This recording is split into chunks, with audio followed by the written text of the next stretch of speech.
Muy buenos días, buenas tardes, ¿cómo están? Ya hace 2 semanas que no nos vemos con ustedes, ya les estaba extrañando y espero que ustedes también a mí.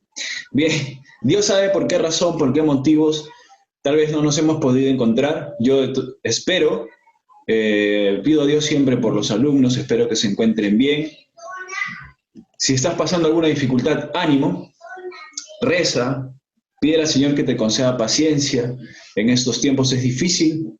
Algún familiar siempre, alguna situación en casa, puede que nos esté afectando, ¿no? Y para eso también necesitamos la ayuda espiritual que Dios nos puede dar. Y podemos acceder a ella a través de la oración. Bien, ya estamos,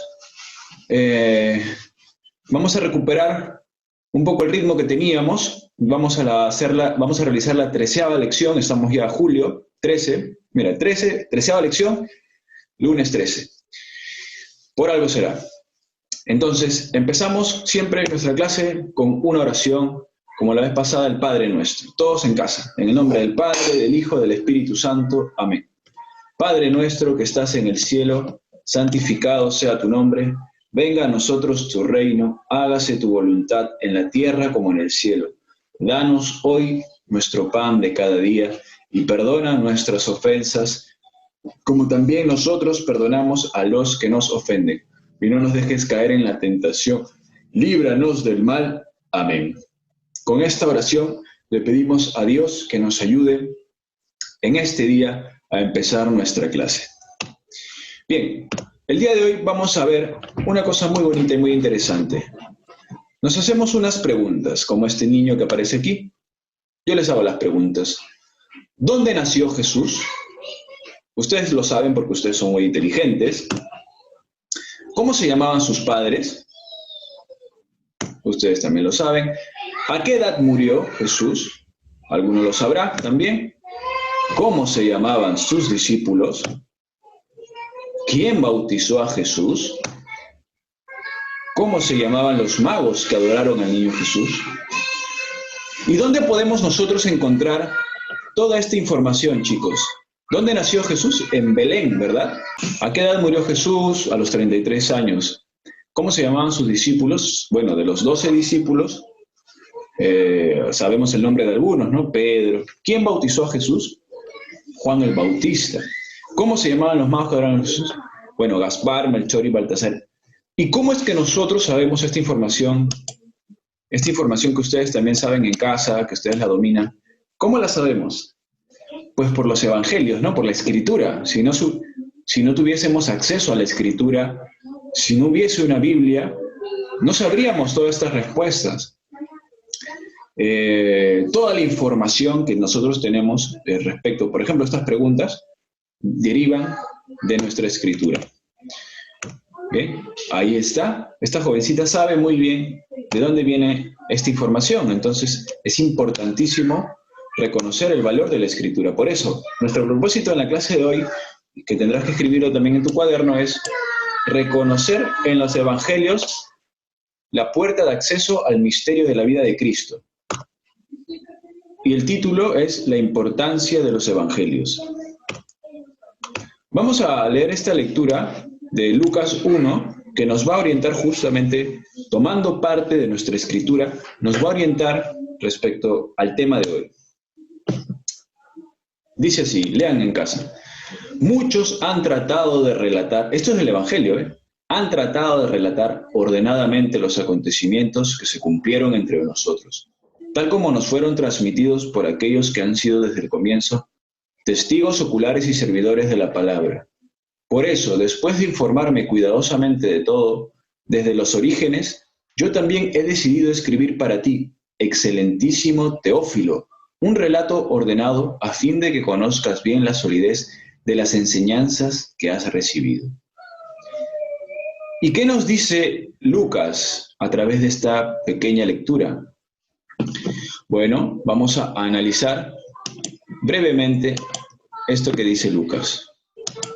Dice, muchos han tratado de relatar ordenadamente los acontecimientos que se cumplieron entre nosotros. Es decir, que en ese tiempo, en el tiempo de Jesús, los acontecimientos que son la vida, pasión y muerte de nuestro Señor Jesucristo, ¿no? la vida de Jesús, su resurrección, las persecuciones, dice. Muchos han tratado de relatar, o sea, no solamente los evangelistas, sino que tal vez había más personas que, sorprendidas de lo acontecido, de lo vivido, intentaron escribir lo que había pasado, porque esto es natural, ¿no? Cuando el hombre experimenta o es testigo de algo sobrenatural, de algo magnífico, de algo más allá de sus expectativas, pues lo que quiere es registrarlo, ¿no? Así como hoy en día todos quieren registrar las cosas en video, en ese tiempo era escribirlo, ¿no? Escribirlo para que quede. Y dice, intenta decir, tal como nos fueron transmitidos por aquellos que han sido desde el comienzo testigos oculares. Esto es importante, ¿no? Dice, que se cumplieron entre nosotros, dice, tal como fueron transmitidos por quienes han sido desde el comienzo los testigos oculares. ¿A quiénes se está refiriendo? A los discípulos, ¿no? A las personas más cercanas a Jesús, que tal vez eran más discípulos. Jesús tenía muchos discípulos, ¿no? Pero digamos que los más fieles, los más cercanos eran los 12 discípulos, ¿no? Pero estaba María, las mujeres que también estaban cercanas a Jesús, sus amigos, familiares incluso, ¿no? Testigos, o sea, que vieron directamente con sus sentidos, tocaron, vivieron cerca a Jesús. Entonces intentan transmitir, dice, tal como fue transmitido por ellos. O sea, yo te enseño lo que yo vi y tú lo escribes, porque, ¿entiendes? Tal vez era una persona cercana, pero no vio algunas cosas que Jesús hizo, dice. Por eso, después de informarme cuidadosamente, o sea que Lucas realiza un trabajo de investigación de todo desde los orígenes, yo también he decidido escribir para ti, excelentísimo Teófilo. Y bueno, acá se refiere a un hombre llamado Teófilo, probablemente un discípulo, una persona que se quiere convertir al cristianismo, ¿no? Un relato ordenado, a fin de que conozcas bien la solidez de las enseñanzas que has recibido. Esto está en Lucas 1:4. O sea, hay evidentemente una intención de querer transmitir esto, ¿no? Como cuando tú también deseas compartir algo con tus amigos, tú quieres que sea, que te crean, ¿no? Que te crean, y por eso obviamente tienes que seguir las pautas de un relato con unas bases sólidas, ¿no? Entonces, como dicen, hay muchos que han querido escribir, muchos. Algunos lo han hecho, otros no. Entonces, ahora quiero que ustedes copien en su cuaderno, como parte también de la tarea, esta ficha informativa sobre los evangelios.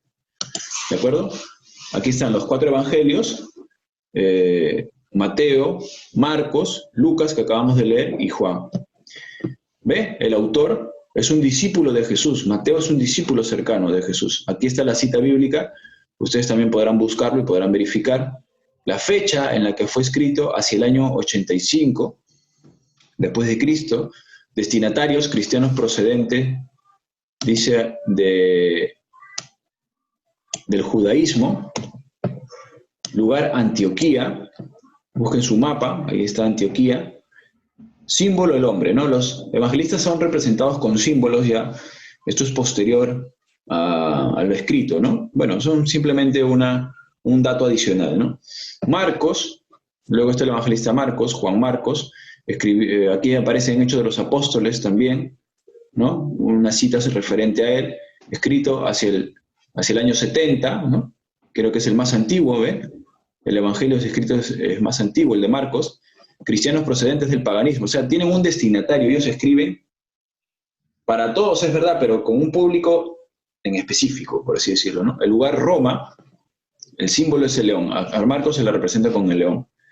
Luego Lucas, que acabamos de leer, dice médico, compañero de Pablo. Interesante, ¿no? Pablo es un apóstol de Cristo, pero posterior a la muerte de Cristo, ¿no? Él tiene una conversión muy bonita. Escribe mucho, pero él escribe las cartas apostólicas, ¿no?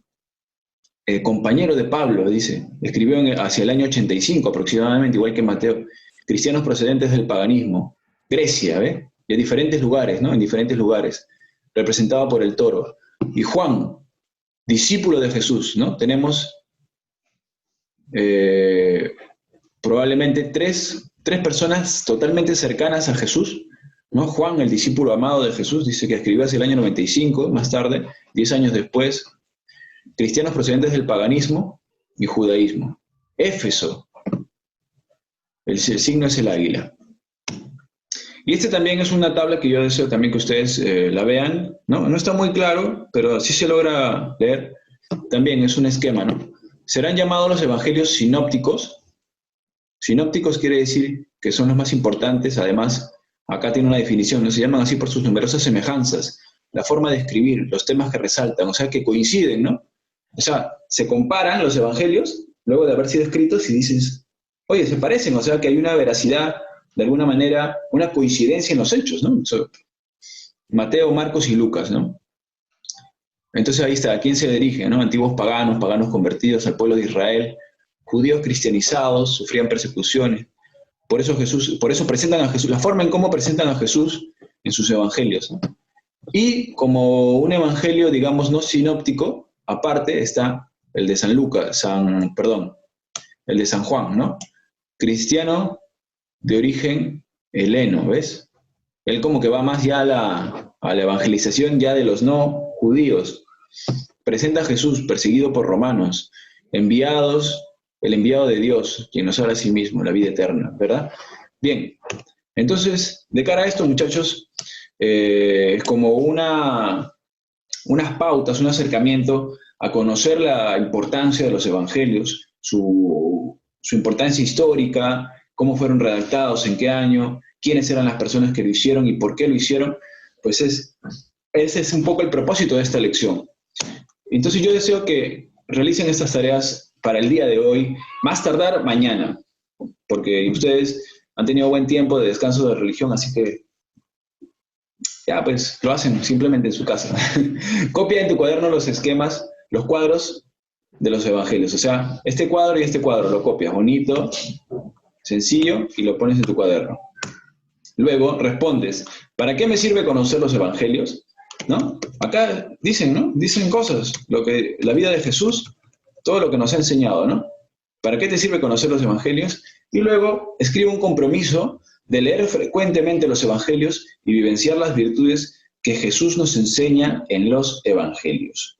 ¿De acuerdo? Un compromiso. Yo me comprometo a leer frecuentemente los evangelios y vivenciar, porque ya tú le añades lo que tú quieras, ¿no? Pero este es un poco, reconocemos, Lucas estaba tan sorprendido que no podía dejar de no escribir la vida de Jesús, ¿no? Y gracias a Dios que lo hicieron, porque ha llegado hasta nosotros trayendo tanta verdad, tanta paz, tanta alegría y felicidad a los hombres que han acogido y que podemos nosotros también acceder a ello, chicos, ¿no? Con fe, con amor, en este día, en lo que nos sucede en estos días, en nuestra vida, para el futuro, ¿entienden?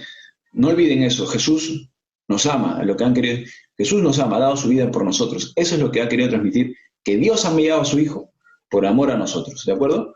Entonces, vamos a terminar esta clase con una bonita canción que yo deseo que ustedes también la canten, seguramente ya la conocen, ¿ya?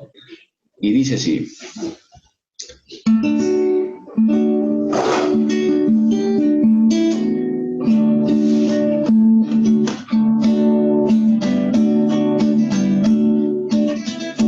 Tu palabra me da vida, confío en ti, Señor.